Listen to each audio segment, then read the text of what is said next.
Good morning students. ये 2 question रहते हैं हमारे यूनिफॉर्म डिस्ट्रीब्यूशन से रिलेटेड। एग्जाम में अगर ऐसे भी आ सकता है कि यूनिफॉर्म डिस्ट्रीब्यूशन की बजाय उससे रिलेटेड एक क्वेश्चन दे देंगे। अब तुम्हें पता कैसे चलेगा ये रेक्टेंगुलर, वैसे तो क्वेश्चन में बोला ही है show that for the rectangular distribution, लेकिन कभी कभी ना मेंशन करे तो तुम्हें यहाँ से देख लेना है हमारे डिस्ट्रीब्यूशन में जिसमें भी लिमिट a से b होती है।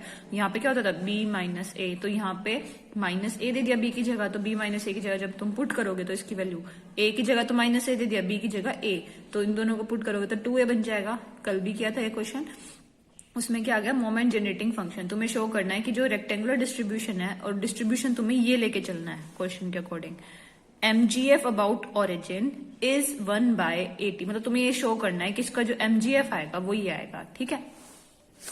उसके बाद also show that moments of even order are given by this. इसके जो ऑड ऑर्डर के, जो इवन ऑर्डर्स के जो हमारे मोमेंट्स आएंगे, मोमेंट्स क्या होता है म्यू आर डैश।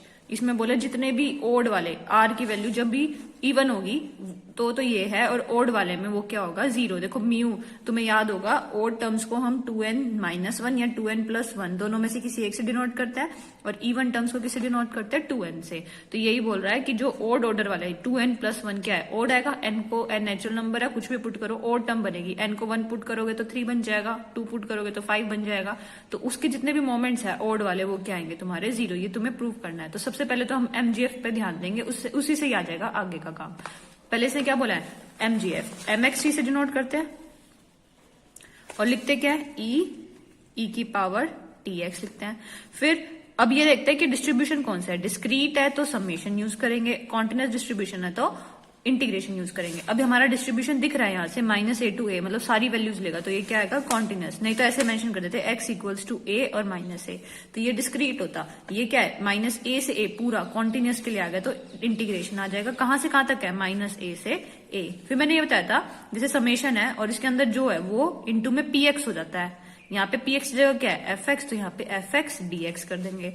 उसके बाद -a to a e tx, function क्या है हमारा fx क्वेश्चन में गिवन है 1/2a, x तो है ही नहीं इसमें, तो बल्कि और अच्छा हो गया। अब कांस्टेंट टर्म होगी 1/2a, वो बाहर ले लेंगे हम, 1/2a बाहर लिया, अंदर बचा e tx minus a to a dx। अब इंटीग्रेशन तुम्हें पता ही है e tx का with respect to x, e tx और t कांस्टेंट है तो t नीचे आ जाएगा, और इंटीग्रेशन करने के बाद लिमिट्स पुट कर देंगे। किसकी लिमिट है x की, तो x की जगह पुट करना है a को पुट करोगे तो क्या बन जाएगा, देखो t बाहर लेना चाहते तो ले लो क्योंकि ये तो हमारा कांस्टेंट है। x की जगह पुट करना तो क्या बनेगा e ta minus e minus a t, ठीक है। अब 2a और कॉमन ले लो, बताती हूँ क्यों। देखो तुम्हारी साइन हाइपरबोलिक की जो एक्सपेंशन होती है वो क्या होती है e of x minus e of minus x by 2, ठीक है। ये तुम्हारा क्या होता है साइन हाइपरबोलिक x। तो अब यहाँ पे साइन हाइपरबोलिक की फॉर्म ही तो ले रहा है, x की जगह बस क्या चल रहा है at चल रहा है, तो ये पूरा क्या बन गया साइन हाइपरबोलिक at। तुम्हें यही प्रूव करना था साइन हाइपरबोलिक at, और साथ में एक at और चल रहा है। क्यों चल रहा है, क्योंकि ये तो हमारा एक्स्ट्रा था ना, हमें सिर्फ नीचे क्या चाहिए 2 चाहिए, तो ये 2 तो अंदर चला जाएगा ऐसे, इस 2 को हटा दो यहाँ से, ये तो बन गया तुम्हारा साइन हाइपरबोलिक t, और ये साइड में क्या चल रहा है 1/at। तो तुम्हें ये प्रूव करना था कि जो मोमेंट जनरेटिंग फंक्शन है यूनिफॉर्म डिस्ट्रीब्यूशन का वो ही आएगा। तो इतना देखो आसान क्वेश्चन है, तुम्हें क्वेश्चन देखने में वैसे लगेंगे मुश्किल है, बट क्वेश्चन बहुत आसान है, इतने कोई टिपिकल नहीं है। आगे क्या बोला है इसी के मोमेंट्स निकालना है, तो तुम्हें क्या करना है अलग से सोल्व करने की जरूरत नहीं है। तुम्हें ये याद होगा कि mxt को हम ये भी लिखते हैं समेशन x फ्रॉम जो भी है, और यहाँ पे म्यू r डैश ये सब लिखते थे, इनकी फॉर्म में लिखते हैं। और t की देखो मैं लिख देती हूँ, रुको, समेशन म्यू r t की power r by r factorial, r from 0 to जहां तक भी जाना है, इन्फिनिटी तक जाना था इन्फिनिटी तक। तो ये हमारी एक्सपेंशन होती थी mxt की। अब mxt की एक्सपेंशन को हम इस फॉर्म में खोलेंगे, उसके लिए तुम्हें क्या याद होना चाहिए साइन हाइपरबोलिक की एक्सपेंशन। मैं एक बार 2-3 की एक्सपेंशन लिख देती हूँ, मैंने वैसे तुम्हें बताई थी एक्सपेंशन, जैसे साइन x की एक्सपेंशन बताई थी मैंने, क्या x minus x cube by 3 factorial plus x 5/5 factorial. इसमें और टर्म्स आती हैं और ऑल्टरनेट साइन आते हैं, ठीक है। और कोस में क्या होता है इवन टर्म्स आती हैं, सारे साइन क्या आते हैं ऑल्टरनेट। देखो सारी और टर्म्स नहीं होंगी इसमें। ऐसे ही EX की बताई थी मैंने वो एक्सपेंशन लिख रही हूँ एक बार वैसे रिवाइज कराने के लिए, यहाँ पे यूज नहीं हो रही, मैं सिर्फ वो एक्सपेंशन वैसे बता रही हूँ तुम्हें। EX में सारी एक्सपेंशन आ जाती है, ठीक है। ऐसे लॉग की बताई थी। अब हमारे पास किसकी एक्सपेंशन बोली है? साइन हाइपरबोलिक की। साइन हाइपरबोलिक की एक्सपेंशन तुम्हें याद रखनी पड़ेगी। इसमें सारी बस साइन क्या आएंगे तुम्हारे? पॉजिटिव आएंगे। बाकी देखो ऊपर से मैच करो इसका, साइन एक्स और साइन हाइपरबोलिक। साइन एक्स में ऑल्टरनेट साइन चल रहा है और ओड टर्म्स चल रही है। यहाँ पे सारी ओड टर्म्स है बट साइन ऑल्टरनेटिव नहीं है। साइन क्या है? सारे पॉजिटिव, तो और भी बेटर हो गया। साइन हाइपरबोलिक की वैल्यू पुट कर दो। एक्स की देखो यहाँ पे एक्स चल रहा है तो सब में क्या है? एक्स। वहां पे क्या है? 80, तो इसको लिखेंगे 1/80 और इसके एक्सपेंशन को ओपन करो। एक्स की जगह बस 80 पुट करना है। 80/80 cube by 3 factorial, 85/5 factorial up to so on, ठीक है। अब 1/80 चल रहा है, 80 अंदर ले जाओ, अंदर बचेगा 1, फिर बचेगा 80 स्क्वायर, 80 का स्क्वायर बाय 2 फैक्टोरियल, फिर 80 की power 4/4 factorial up to so on. अच्छा ये बताओ, अब ओड पावर्स बची है टी की कितनी पावर है? यहाँ पे स्क्वायर आएगा, यहाँ पे 4 आएगा, नेक्स्ट में आएगा तुम्हारा टी की पावर 6 आएगा। तो तुम एक्सपेंशन में एक चीज नोटिस कर रहे हो कि जो तुम्हारे सारी की सारी पावर्स हैं वो क्या है? हमारी इवन पावर्स है, ओड पावर्स है ही नहीं। तो म्यू आर के सारे वो जो कोफिशिएंट्स है वो क्या आ गए? 0 आ गए। देखो यहाँ पे बुक में, नोटबुक में देख लो, नोटबुक में यहाँ तक हम कर चुके हैं। साइन हाइपरबोलिक के एक्सपेंशन खोलने के बाद ये तुम्हें समझा दिया सारा। ये देखो यहाँ तक, इसको एक्सपेंशन खोलने के बाद ये आ गया। तो इसमें सारी तुम्हें इवन पावर्स दिखनी है और साथ में लास्ट में इसने 2n तक भी लिख दिया। नीचे देख लो, नीचे फैक्टोरियल चल रहा है, 3 फैक्टोरियल, 5 फैक्टोरियल, 2n + 1 फैक्टोरियल। इससे कोई फर्क नहीं पड़ता, हमें टी का कॉफिशिएंट देखना होता है। वैसे देखना होता है टी की पावर r और बाय r फैक्टोरियल। तो हम क्या करते हैं, 2 है तो यहाँ से 3 बाहर निकाल लेंगे और नीचे बन जाएगा 2 फैक्टोरियल। ऐसे यहाँ से 5 बाहर निकालेंगे, 4 फैक्टोरियल बन जाएगा। तो ये वही बोल रहा है। तो इसके अंदर ओड टर्म तो कोई है ही नहीं, टी की पावर में कोई भी ओड टर्म नहीं है, उसको हटा दो। ओड टर्म्स के लिए तो लिख दिया, since there are no terms of odd powers of T so all the moments of odd order about origins are 0। क्योंकि ओड पावर है ही नहीं तो सारे म्यू आर भी 0 हो गए, ठीक है। तो ये म्यू ओड वाले तो म्यू डैश जितने भी ओड वाले थे 2n + 1 लिख दिया ओड टर्म्स के लिए, वो क्या हो गए हमारे 0। अब नेक्स्ट आता है इवन टर्म्स के लिए। इवन टर्म्स के कोफिशिएंट्स में हमें देखना होता है टी की पावर r/r फैक्टोरियल। बाकी जो बचता है वो तुम्हारा म्यू आर डैश आता है, लेकिन यहाँ पे 2 है। अब इसको खोलो, ये क्या बनेगी हमारी टर्म? खोलने के बाद देखो ये बन जाएगा, इसको मैं लिख सकती हूँ 1 + a² t²।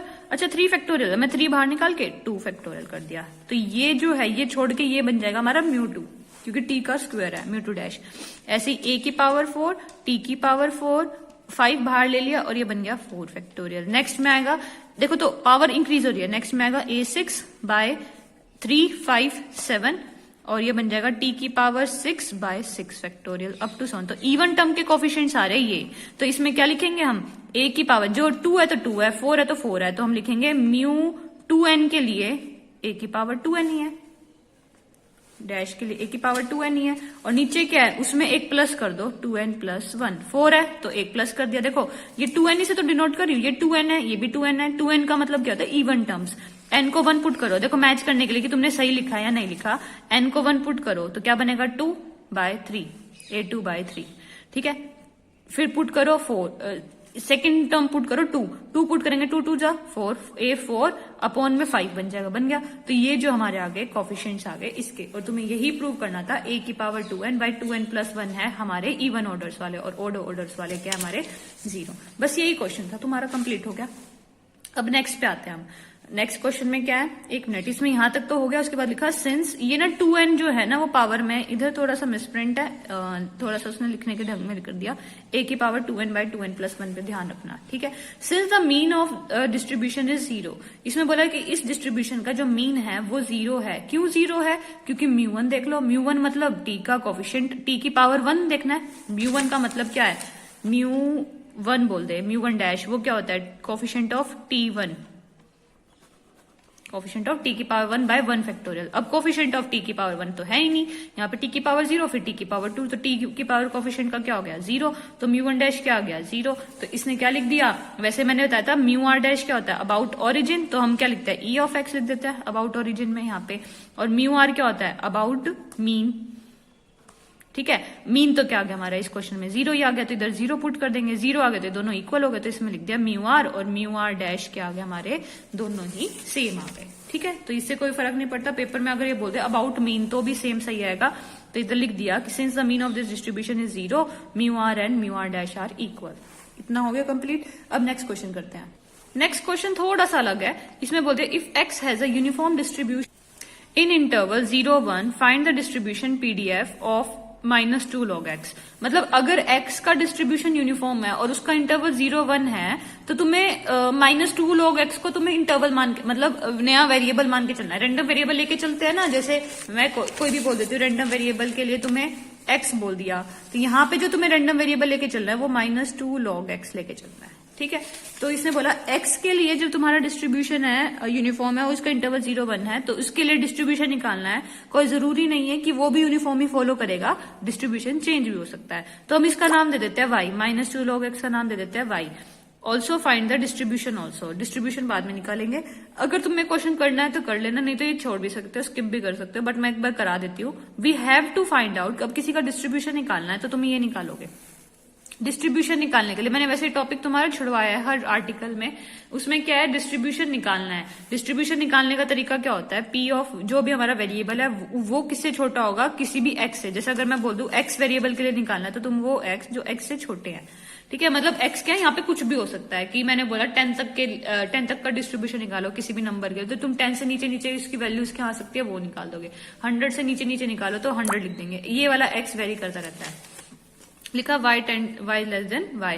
अब कैपिटल Y की वैल्यू क्या है, -2 log x, वो पुट कर दी, less than equals to y log x। अब -2 है, अब -2 को ध्यान रखो, एक मिनट, इसमें मिस्टेक क्या है, माइनस, अगर तुम पहले क्या करोगे, माइनस से मल्टीप्लाई करोगे दोनों साइड। जब भी माइनस से मल्टीप्लाई करोगे तो तुम्हारा साइन चेंज होगा, यहाँ पे साइन तुम्हारा क्या होगा, चेंज। यहाँ पे मैंने लगा दिया माइनस और 2 भी ले गई। ठीक है, -2 से डिवाइड कर दिया एक तरह से। जब भी माइनस टर्म से मल्टीप्लाई डिवाइड कर दो तुम्हें साइन चेंज करने पड़ते हैं। यहां तक आ गए।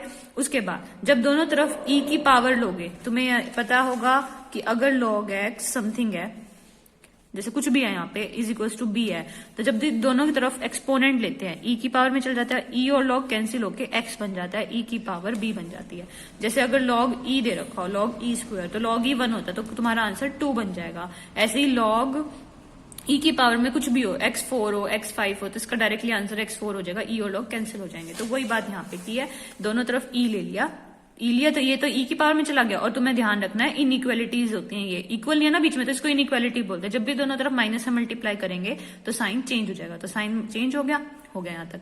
उसके बाद दोनों तरफ e लिया पावर में, ये e की पावर में जाएगा, ये कैंसिल, ये e की पावर में -y/2 आ गया यहाँ तक। अच्छा, अब तुम्हें क्या निकालना है, हमें निकालना है, देखो इसमें बोला जब x बड़ा है इससे, उसकी वैल्यू निकालना है। तो हम क्या करते हैं, पूरी प्रोबेबिलिटी क्या होती है, 1 में से इतने पोर्शन को माइनस कर देते हैं, ये वैल्यू आ जाएगी।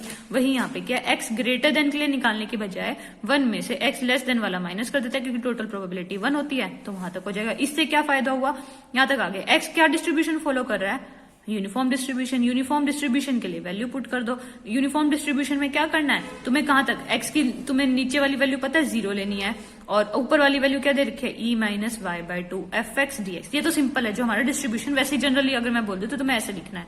उसके बाद डिस्ट्रीब्यूशन कौन सा है, uniform distribution over the interval 0-1। ठीक है, a की वैल्यू 0, b की वैल्यू 1, तो b - a क्या हुआ, 1 हो गया, तो ये 1 हो गया फंक्शन। fx क्या आ जाएगा हमारा, जैसे होता है ना 1/b - a होता है ना, फ्रॉम a टू b, ये होता है ना। तो a क्या हमारा 0 और ये 1 है, तो क्या आ गया, 1 आ गया fx। तो यहाँ पे 1 पुट किया, e की पावर -y² dx। उसके बाद इंटीग्रेशन कर दो, इसका डायरेक्टली इंटीग्रेशन याद रखना है तो कर लेना, नहीं तो इसका इंटीग्रेशन क्या आ गया, यहाँ से सॉल्व करने के बाद, नहीं 1 का क्या होता है, x ही होता है, और लिमिट पुट करोगे तो आंसर यही आ जाएगा 1 - तो तुम्हारा आंसर आ गया ये आ गया तुम्हारा डिस्ट्रीब्यूशन फंक्शन। नेक्स्ट में क्या बोला, आइडेंटिफाई द डिस्ट्रीब्यूशन ऑल्सो। अभी तो तुम्हारा आया GY, ये स्मॉल कैपिटल वाला प्रोबेबिलिटी डिस्ट्रीब्यूशन फंक्शन आया, लेकिन पीडीएफ नहीं आया अभी। एक तो डिस्ट्रीब्यूशन फंक्शन होता है, एक PMF probability density function, PDF नहीं निकाला अभी। पीडीएफ और उसमें क्या रिलेशन होता है, small f is equals to capital वाले का डिफरेंशिएशन। ये डिस्ट्रीब्यूशन फंक्शन है, ये पीडीएफ है। अब डिस्ट्रीब्यूशन फंक्शन निकाल लिया और तुम्हें क्या निकालना है, पीडीएफ। पीडीएफ से ही पता लगेगा कि वो कौन सा डिस्ट्रीब्यूशन फॉलो कर रहा है। तो हम क्या कर देंगे, जो भी आंसर आया उसका डेरिवेटिव कर देंगे। यहाँ पे एक्स का वेरिएबल था, यहाँ पे वाई, तो वाई के रिस्पेक्ट में डिफरेंशिएशन कर दिया। डिफरेंशिएशन करने के बाद तुम्हारा आंसर आ गया। ये डिफरेंशिएशन सबको आता है, यहाँ तक आ गया। और वाई जो है वो कहां से कहां वेरी कर रहा है, 0 से इन्फिनिटी, क्योंकि वाई की लिमिट हमें पता ही नहीं क्वेश्चन में, तो 0 से इन्फिनिटी आ गया। आगे मैं कराऊंगी ये कौन सा डिस्ट्रीब्यूशन आएगा, एक्सपोनेंशियल डिस्ट्रीब्यूशन। अभी नेक्स्ट टॉपिक भी तुम्हारा, पहले गामा आएगा, बीटा आएगा, उसके बाद एक्सपोनेंशियल डिस्ट्रीब्यूशन आएगा। उसमें पता लगेगा कि एक्सपोनेंशियल डिस्ट्रीब्यूशन क्या होता है। बस यहां तक करना है। ये क्वेश्चन मैं कह सकती हूँ तुम्हें कि तुम्हारी चॉइस है, तुमसे हो रहा है तो ठीक है, नहीं तो तुम छोड़ भी सकते हो। यहां तक तुम्हारा यूनिफॉर्म डिस्ट्रीब्यूशन खत्म होता है। कल हम जो डिस्ट्रीब्यूशन करेंगे वो क्या है, बीटा डिस्ट्रीब्यूशन। यहां तक की कोई प्रॉब्लम है कल, नहीं तो डाउट